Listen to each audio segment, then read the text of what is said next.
Hey, it's me, Mr. Jason. Now, before we get into our video, be sure to hit that subscribe button. Make sure you hit that like button as well as that notification bell so that you know whenever we upload. Also, don't forget to comment down below a book that you would like for us to read together. I love requests, and when I get requests, that lets me know that you're out there listening and watching, and we love that here at Read Alouds with Mr. Jason. Thank you for watching. Thank you for listening. And don't forget, keep reading. Good morning, good afternoon, and good evening to wherever you are in the world. My name is Mr. Jason, and today I have a read aloud for you.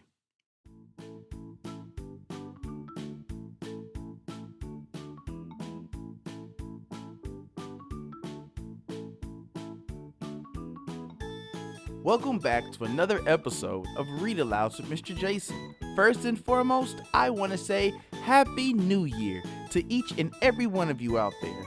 All the watchers, all the listeners, all the sharers.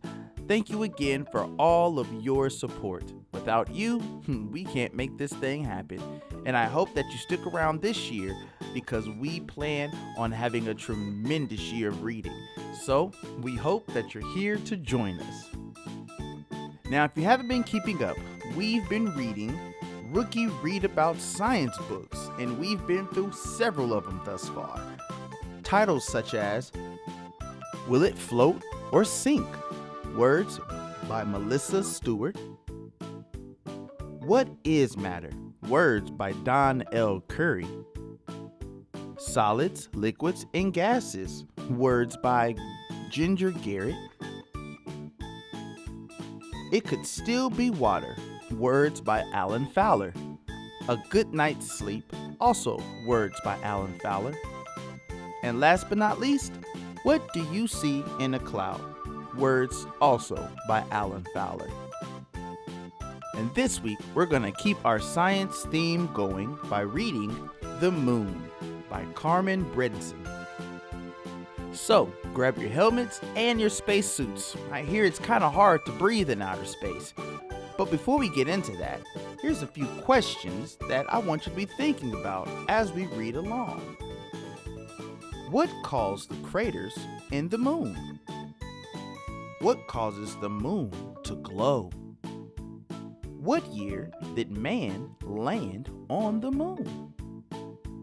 As we read, I want you to think about each and every one of those questions and see if you can find the answer as we go along. Now, like all of our Rookie Read About Science books, there's always words you know, such as astronaut, crater, crescent, full moon, spacesuit, and volcano. As we go through our story today, as each and every one of these words is read, we'll underline with a blue line, just so you know where they are. You can pause the video to write them down, or you can just remember them. As we read our story, keep those eyes open for the sight words that you see here on our list. Also, for the parents and the teachers that are watching, here are a few key developmental indicators this particular story teaches. So without any further ado, let's get into our Rookie Read About Science book of this week, The Moon, words by Carmen Bredeson, and Read Alouds with Mr. Jason. The Moon, words by Carmen Bredeson. What are those dark areas that make the moon look like a face? They are pools of hard lava. Long ago, hot lava gushed out of the volcanoes on the moon. It cooled and became hard. From Earth, the dark lava looks like the man in the moon. The moon was probably once a part of Earth. A huge rock from space hit Earth 4 billion years ago. It blasted off chunks that became the moon. The moon has many big holes called craters. Space rocks make craters when they crash into the moon. Most of the craters are very old. The moon is about 1/4 the size of Earth. Imagine cutting Earth into 4 pieces. The moon would be the size of one of those pieces. The moon does not have any light of its own. It reflects light from the sun, like a mirror reflects light. The moon goes all the way around Earth every 4 weeks. During its trip, different parts of the moon reflect sunlight towards Earth. That is why the moon seems to change shape. The amount of the moon that we see changes. Sometimes the sun shines on the whole side of the moon that faces Earth. Then we see a full moon. Sometimes we can only see a quarter of the moon. Other times we can only see a tiny sliver called a crescent. Sometimes we see no moon at all. We saw the moon up close for the first time in 1969. That is when astronauts landed there. We saw the landing on television. The astronauts had to wear big spacesuits and tanks of air. There is no air to breathe on the moon. 12 astronauts have walked on the moon. They brought back 800 pounds of moon rocks home to Earth. Scientists study the rocks to learn about the moon. Would you like to touch a moon rock? You can touch one at museums in Texas, Florida, and Washington, D.C.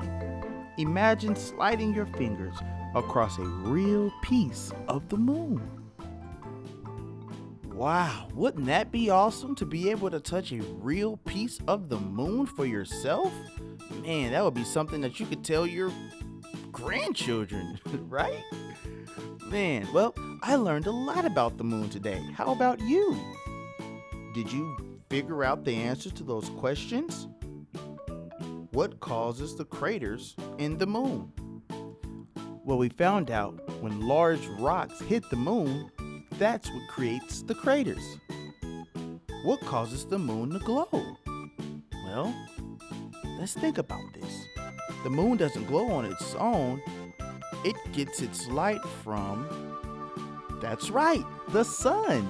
The sun reflects light off the moon like a mirror does. And the last one, what year did man land on the moon? Let's see.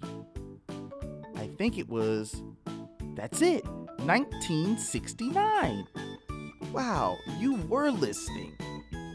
Well, thank you so much for reading with me and answering those questions. They were kind of hard, I know. Well, thank you again for reading with me.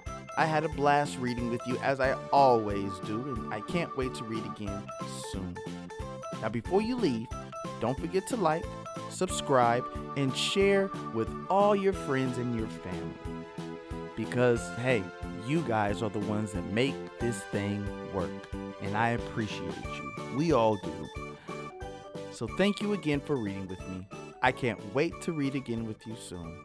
And don't forget, keep reading.